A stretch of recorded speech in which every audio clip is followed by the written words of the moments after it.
Di sebuah desa kecil di kaki pegunungan, kehidupan masyarakat berjalan dengan sederhana namun penuh kehangatan. Pagi-pagi buta, suara ayam berkokok bersahutan dari tiap halaman rumah. Aroma kayu bakar dari dapur-dapur tradisional bercampur dengan kabut tipis yang turun dari perbukitan. Jalan desa masih berupa tanah berbatu. Di kanan kirinya sawah hijau terhampar luas, dihiasi pohon kelapa dan pisang yang tumbuh subur.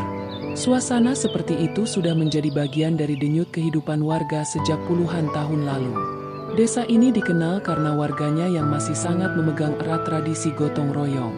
Bila ada warga yang menikah, seluruh tetangga ikut membantu menyiapkan makanan. Bila musim panen tiba, sawah-sawah seakan menjadi milik bersama karena semua saling bergantian menolong. Bahkan jika ada rumah roboh diterpa angin kencang, warga segera bergotong royong membangunnya kembali tanpa menunggu imbalan. Suasana kekeluargaan itulah yang membuat desa ini tenang, jauh dari hiruk-pikuk kota. Di antara rumah-rumah sederhana berdinding bambu dan papan kayu, terdapat sebuah rumah kecil di ujung desa. Rumah itu ditempati oleh sepasang suami istri yang sudah lanjut usia. Warga desa memanggil mereka dengan sebutan Embah Karyo dan Embah Minah.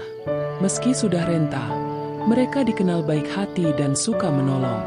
Setiap pagi, Embah Karyo masih rajin menyapu halaman, sementara Embah Minah kerap terlihat menjemur padi di depan rumah sambil menyapa tetangga yang lewat.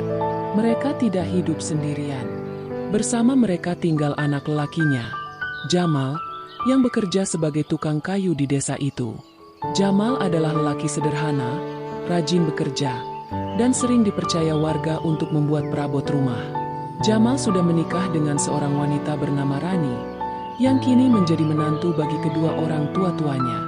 Dari luar, rumah tangga ini terlihat wajar-wajar saja.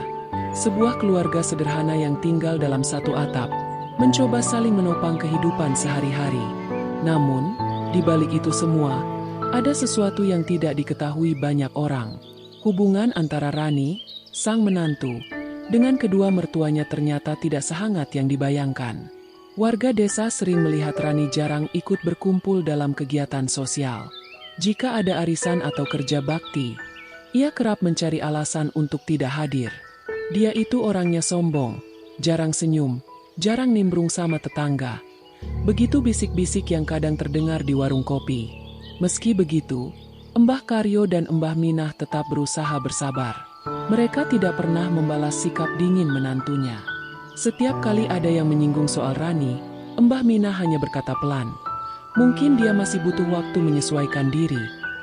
Sementara Jamal, anak lelaki mereka, seringkali berada di tengah-tengah, mencoba menenangkan suasana agar keluarganya tetap harmonis. Hari-hari terus berjalan. Desa itu tetap hidup dengan damainya. Anak-anak berlarian riang di jalan tanah. Para ibu bercakap-cakap sambil menumbuk padi. Dan para bapak sibuk di sawah hingga matahari condong ke barat. Tidak ada yang menyangka, di balik ketenangan desa itu, sebuah peristiwa mengerikan sedang menunggu untuk terjadi. Sebuah peristiwa yang akan membuat nama keluarga Embah Karyo menjadi buah bibir seluruh warga. Bukan karena kebaikan, melainkan karena kebiadaban seorang menantu yang kelak tega menyiram minyak panas kepada mertua yang telah merawatnya. Hari-hari berlalu di desa yang damai itu, namun di dalam rumah Embah Karyo dan Embah Minah, suasana seringkali tidak seindah yang tampak dari luar. Rani, menantu yang seharusnya menjadi bagian dari keluarga besar mereka, ternyata memiliki sifat yang keras kepala dan sulit diatur. Sejak awal pernikahannya dengan Jamal, warga desa sudah melihat gelagat aneh dari perempuan itu. Ia jarang ikut membantu tetangga, apalagi mertuanya sendiri. Setiap pagi, ketika Mbah Minah menjemur padi atau menyapu halaman, Rani lebih sering duduk di dalam rumah sambil menggulung rambut atau memainkan ponselnya. Kalaupun keluar, wajahnya sering masam. Jarang sekali ia melempar senyum pada tetangga yang menyapanya. Beberapa kali, ibu-ibu di desa mencoba mengajaknya bergabung dalam kegiatan PKK atau yasinan. Namun ia selalu punya alasan untuk menolak. Lagi sakit kepala, atau ada kerjaan rumah. Begitu jawabannya, meski kenyataannya hanya duduk-duduk di teras. Bukan hanya soal sikap pada tetangga, hubungannya dengan mertuanya pun jauh dari harmonis. Embah Minah yang sudah renta, sering meminta tolong sekadar ditemani ke pasar. Namun, bukannya membantu, Rani malah menolak mentah-mentah. "Bu, kalau mau ke pasar ya sama Jamal aja. Saya banyak kerjaan di rumah," jawabnya ketus sambil mengibaskan tangan. Padahal, saat itu Jamal sedang sibuk bekerja sebagai tukang kayu. Akhirnya, Mbah Minah harus berjalan sendiri ke pasar dengan langkah tertatih, membawa tas belanja di tangannya. Tidak berhenti di situ, Rani juga sering bicara kasar pada mertuanya. Pernah suatu kali, Mbah Karyo menegurnya karena lupa menutup pagar rumah di malam hari. Dengan nada tinggi, Rani langsung membalas, "Kalau memang takut maling, ya Bapak sendiri saja yang tutup. Saya ini capek, bukan pembantu di rumah ini." Ucapan itu membuat Mbah Karyo hanya bisa terdiam. Dalam hatinya ia terluka. Namun sebagai orang tua, ia memilih mengalah. Sikap Rani semakin hari semakin membuat hati kedua mertuanya hancur. Namun, mereka tetap menahan diri, berharap suatu hari menantu itu bisa berubah. Jamal, sang suami, juga sering menjadi penengah. Ia tahu istrinya keras kepala, tetapi ia juga tidak ingin ada konflik berkepanjangan antara istri dan orang tuanya. "Sudahlah, Rani, mereka sudah tua. Jangan dibentak begitu. Kalau marah terus, kita juga yang repot," katanya suatu malam. Tapi, Rani hanya mendengus. "Kalau mereka nggak ikut campur urusan rumah tangga kita, saya juga nggak bakal marah." Warga desa pun mulai mendengar kabar soal sikap buruk Rani. Mereka berbisik-bisik, merasa prihatin dengan kondisi Mbah Karyo dan Mbah Minah. Kasihan sekali orang tua itu, punya menantu seperti itu. Mestinya kalau tinggal serumah, malah jadi berkah. Ini malah bikin susah, ujar seorang ibu di warung kopi. Namun, karena rasa segan, tidak ada yang berani menegur Rani secara langsung. Hari demi hari, sifat keras kepala Rani semakin menampakkan wajah aslinya. Kata-katanya tajam, tindak tanduknya kasar, dan ia sama sekali tidak menunjukkan rasa hormat kepada mertuanya. Bahkan sekadar menyapa pun jarang sekali ia lakukan. Bagi orang luar, mungkin terlihat sepele. Namun bagi Mbah Karyo dan Mbah Minah, itu seperti luka yang terus ditorehkan setiap hari di hati mereka yang sudah rapuh dimakan usia. Mereka hanya bisa bersabar, berdoa di sepertiga malam agar anak dan menantu mereka mendapat hidayah. Namun, doa itu seakan belum juga terkabul. Dan mereka tidak pernah menduga bahwa keburukan hati menantu mereka suatu hari akan meledak menjadi sebuah peristiwa tragis ketika kemarahan sudah mencapai puncaknya. Sore itu, suasana rumah Mbah Karyo tampak biasa saja. Angin sepel-sepel berhembus dari arah sawah, membawa aroma tanah basah selepas hujan siang. Di dapur kecil berdinding anyaman bambu, Rani sedang memasak sayur bening dengan wajah masam. Sesekali ia mengaduk wajan dengan kasar, hingga kuah sayur tumpah ke tungku kayu yang mengeluarkan suara desis. Di ruang depan, Mbah Minah duduk di kursi bambu, menunggu masakan matang. Perempuan tua itu sudah terbiasa makan lebih awal, karena perutnya yang sering kembung bila telat diisi. Dengan suara pelan, ia berkata, "Rani, jangan lupa kasih garam ya, biar sayurnya ada rasanya. Kemarin agak hambar." Mendengar itu, wajah Rani langsung berubah. Tangannya yang sedang memegang sendok kayu terhenti. Ia menoleh dengan mata melotot, lalu membalas dengan nada tinggi, "Bu, kalau mau masak sesuai selera ibu, masak sendiri saja. Saya capek. Dari pagi ngurus rumah. Masakan itu mau hambar, mau asin, ya makan saja apa adanya." Mbah Minah terdiam. Wajahnya memucat. Hatinya terasa tertusuk. Ia tidak bermaksud merendahkan, hanya sekadar memberi masukan. Namun, ucapan Rani seperti pisau yang menusuk perasaan seorang ibu. Perlahan ia berkata lirih, "Ibu cuma mengingatkan, Nak, biar enak dimakan bersama-sama." Bukannya mereda, Rani malah semakin tersulut. Ia membanting sendok kayu ke meja hingga menimbulkan suara keras. "Sudah saya bilang, jangan ikut campur. Selalu saja ada yang salah di mata ibu. Seakan-akan saya ini nggak pernah benar." Ucapan itu meluncur deras, membuat suasana dapur memanas.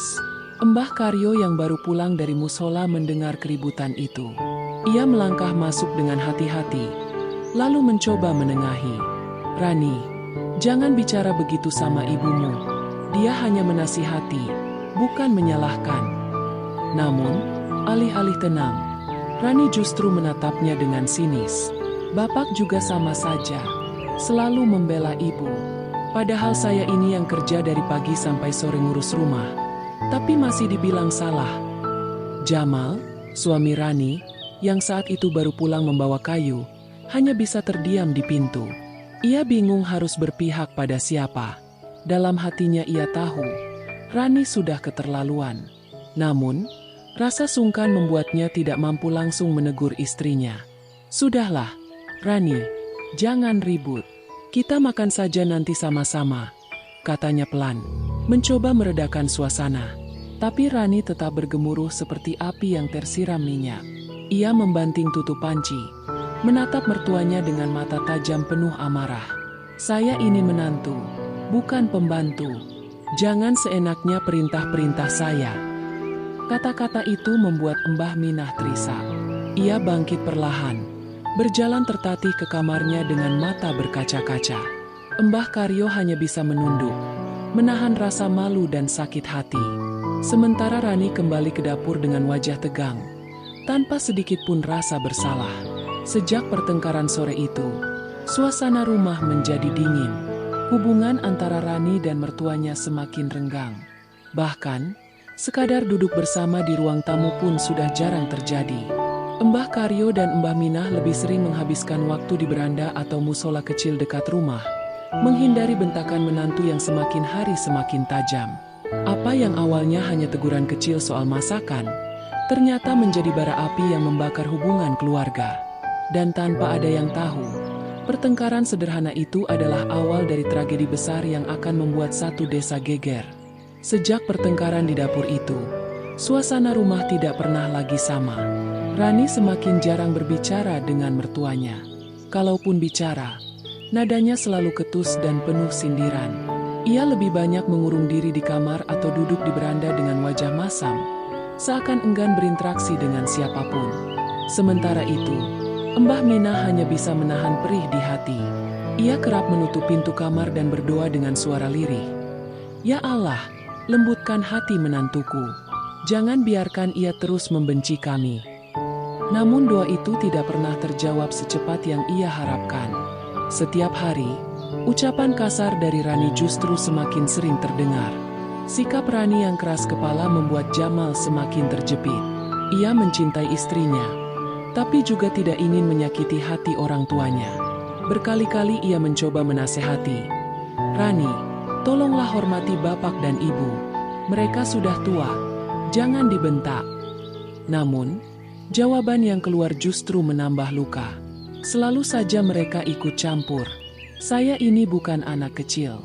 Kalau terus-terusan begini, saya bisa gila, Mal."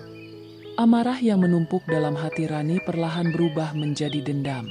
Setiap kali ia melihat Mbah Minah meminta tolong atau menasihatinya, matanya langsung menyalakan bara. "Kenapa hidup saya selalu disetir mertua? Kalau saja mereka tidak ikut campur, saya bisa lebih tenang," gumamnya dalam hati. Puncaknya terjadi ketika suatu siang, Mbah Minah menegur Rani karena menjemur pakaian hingga menutupi pagar. "Nak, kalau jemur baju jangan sampai nutup jalan, nanti tetangga susah lewat," kata Mbah Minah pelan. Rani langsung melempar tatapan tajam. "Ah, ibu ini cerewet sekali. Biar saja. Siapa juga yang mau lewat depan rumah kita?" Tetangga yang mendengar percakapan itu hanya bisa menggelengkan kepala. Mereka makin yakin bahwa ada yang tidak beres dalam rumah tangga Jamal. Namun, mereka memilih diam. Tak seorang pun berani ikut campur, karena khawatir masalah semakin membesar. Di dalam hati Rani, benih kebencian itu sudah menjelma menjadi niat jahat. Ia merasa mertuanya adalah penghalang kebahagiaan rumah tangganya. Malam-malam panjang ia lalui dengan tidur gelisah. Wajah Mbah Minah selalu terbayang di benaknya. Sampai suatu hari, ketika ia sedang memasak di dapur, sebuah pikiran keji muncul. "Kalau aku ingin mereka berhenti ikut campur, aku harus memberi pelajaran." Tangannya yang sedang memegang wajan berisi minyak panas tiba-tiba terhenti. Tatapannya kosong menatap cairan mendidih itu. Suara letupan kecil dari minyak seakan menjadi bisikan jahat di telinganya. Ia membayangkan bagaimana jika minyak panas itu disiramkan kepada seseorang. Wajahnya berubah. Senyum tipis, namun menyeramkan, terbit di bibirnya. Pikiran buruk itu semakin kuat menguasai dirinya. Mungkin ini caranya. Biar mereka tahu rasa, bisiknya pelan. Sejak hari itu, Rani mulai menyimpan rencana gelap.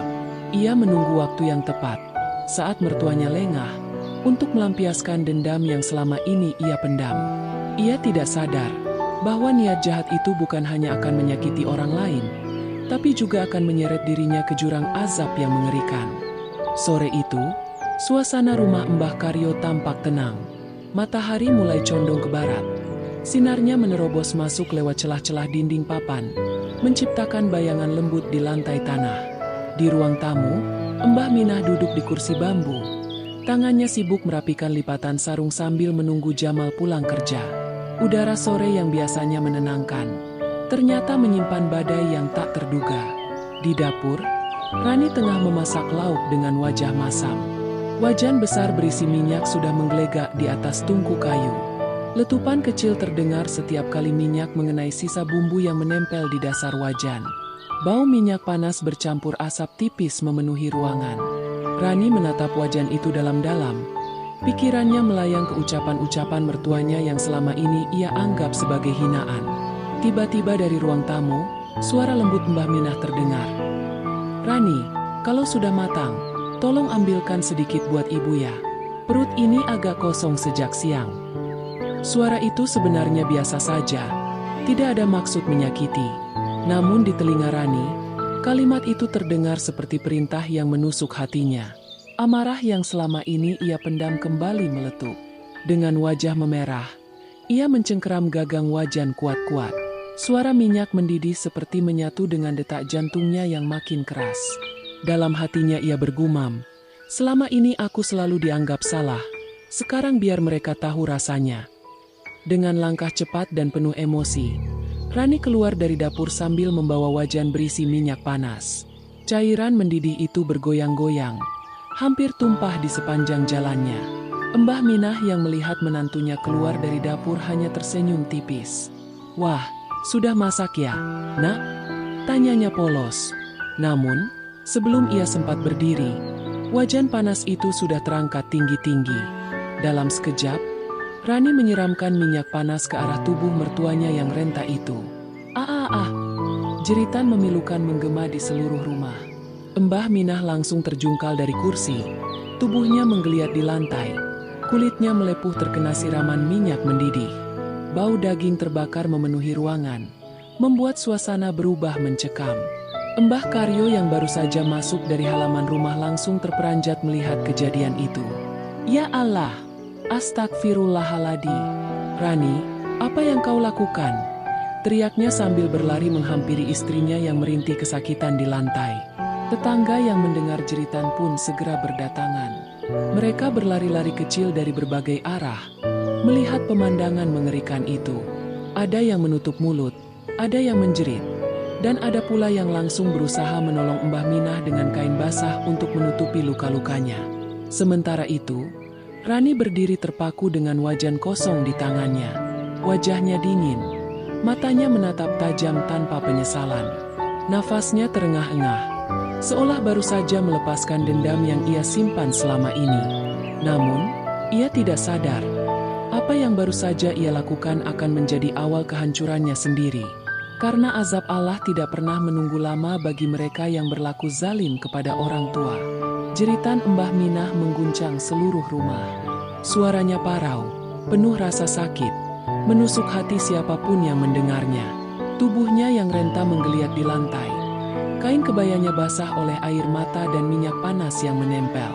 Luka bakar yang melepuh tampak jelas di lengan dan wajahnya. Bau daging terbakar menyebar, membuat orang-orang yang datang ikut mual. Mbah Karyo berusaha memapah istrinya dengan air mata bercucuran. "Sabar, Bu, sabar. Astagfirullah. Ya Allah, tolong hamba Emu ini." Suaranya serak, bergetar menahan panik. Ia memandang ke arah Rani yang masih berdiri kaku dengan wajan kosong di tangan. "Kau ini manusia atau setan, Rani? Kenapa kau tega melakukan ini pada ibumu sendiri?" Tetangga yang berdatangan segera memenuhi halaman rumah. Para ibu-ibu menjerit histeris. Sebagian menutup mata anak-anak mereka agar tidak melihat pemandangan mengerikan itu. Para bapak berusaha menenangkan suasana. Ada yang berlari mengambil air.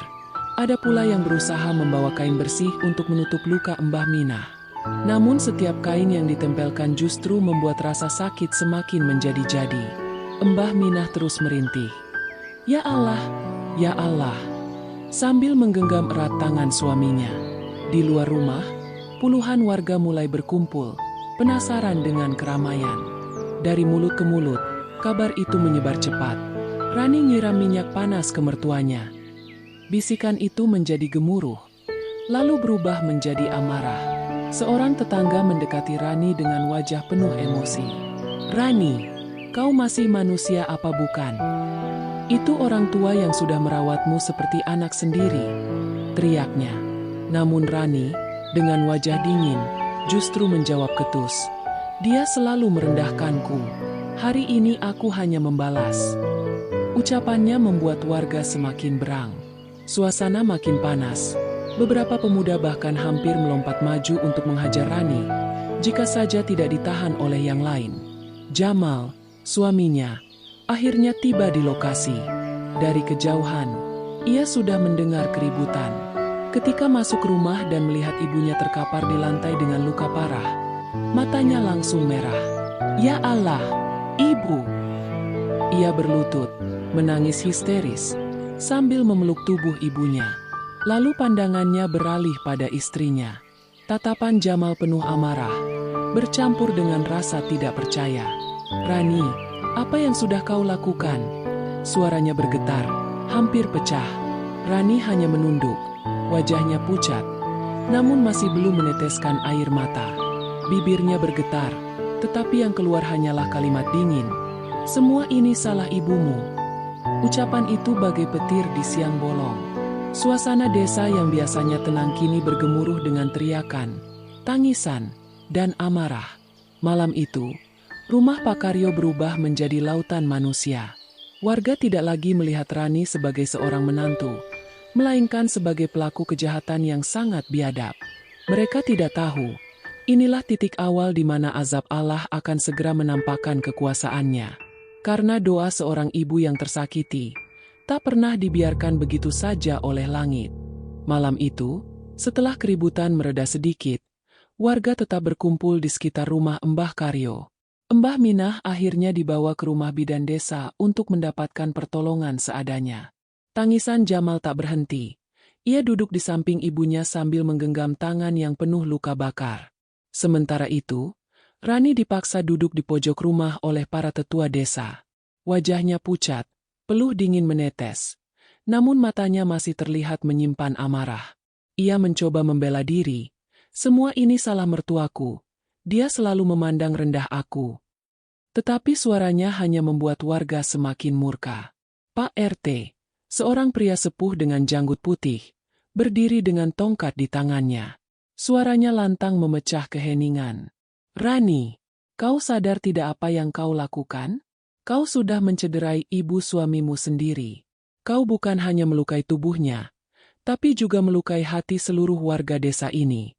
Kau tahu doa seorang ibu yang terzalimi?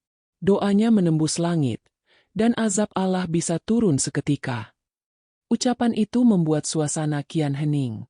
Angin malam bertiup kencang. Daun-daun pisang bergesekan menambah suasana mencekam. Tiba-tiba, Rani merasakan perutnya melilit hebat. Ia meringis, memegangi perutnya sambil mengerang. "Aduh, sakit, perutku." Suaranya memecah keheningan. Awalnya warga mengira itu hanya rasa panik. Namun dalam hitungan menit, Rani mulai menggeliat kesakitan. Tubuhnya gemetar, keringat bercucuran deras. Ia mencoba berdiri, tapi kakinya lemas hingga terjatuh di lantai.